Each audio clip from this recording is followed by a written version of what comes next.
porque o New York Times, né, Pedro, trouxe hoje uma reportagem com imagens mostrando o Bolsonaro entrando na Embaixada da Hungria no dia 12 de fevereiro, segunda-feira de carnaval, 10 da noite, o ex-presidente, né, depois de ter aquelas batidas policiais na casa dele, né, e ter o passaporte apreendido pela Polícia Federal, ele vai para a Embaixada da Hungria, né, é recebido pelo embaixador, que está nervoso, enquanto os funcionários da embaixada, você vê essas imagens, né, levando o travesseiro, o cobertor para a residência de visitantes, o Bolsonaro aparece ali meio sem jeito, o embaixador também. No dia seguinte, Bolsonaro anda pelos jardins da residência, à noite, funcionários da embaixada trazem mochilas com roupas do ex-presidente, leva para os aposentos, e no dia 14 de fevereiro, o Bolsonaro deixa a residência da embaixada, e é importante lembrar aí, então, que tudo isso ocorre no momento que o Bolsonaro está achando que vai ser preso. Eu tenho sido sempre um crítico às prisões preventivas como regra, né? Acho que é um método absolutamente inconstitucional, abusivo, que a justiça brasileira tem o costume de fazer. Não é nada criado para golpista, não é nenhuma coisa surpreendente. 40% da nossa população aprisionada, cerca de 40%, historicamente, é com aprisionados preventivamente. Nós já fomos 2 vezes admoestados por tribunais internacionais de direitos humanos, da ONU e da OEA, quanto ao abuso do uso da prisão preventiva no país. Né? É abusivo mesmo. Né? Prisão preventiva é algo para usar em situações muito específicas, muito de emergência, radicais, né? E quando a situação não seja possível de ser assim equacionada por medidas cautelares mais brandas, né? Que é o que já foi feito com o Bolsonaro.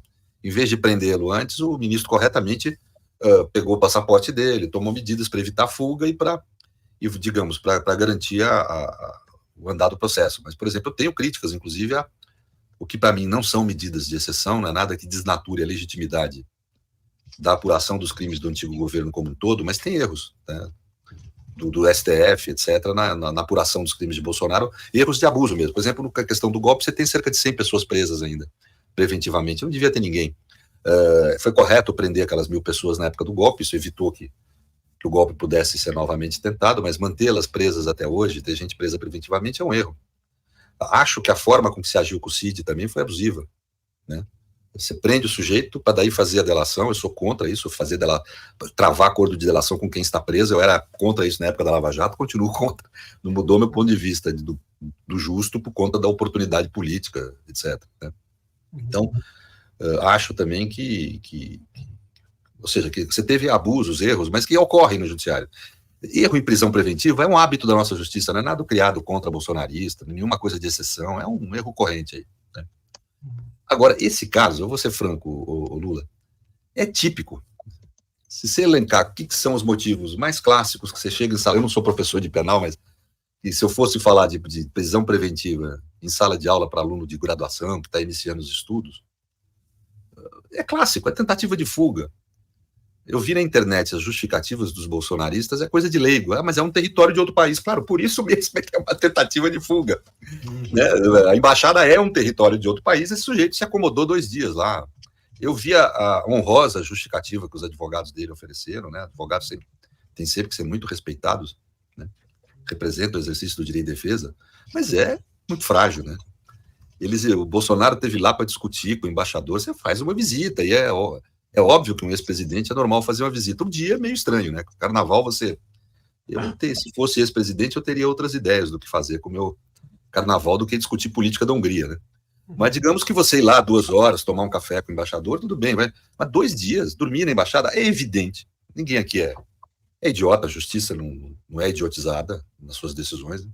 É evidente que o que ele pretendeu foi, naqueles dias mais sensíveis da situação dele, foi tentar se acomodar lá na embaixada, porque tinha medo que rolasse alguma prisão preventiva. E exatamente por esse medo ele se socorreu a um território estrangeiro. Isso precisa ser demonstrado? Precisa ser apurado minimamente, a justiça deve agir com cautela.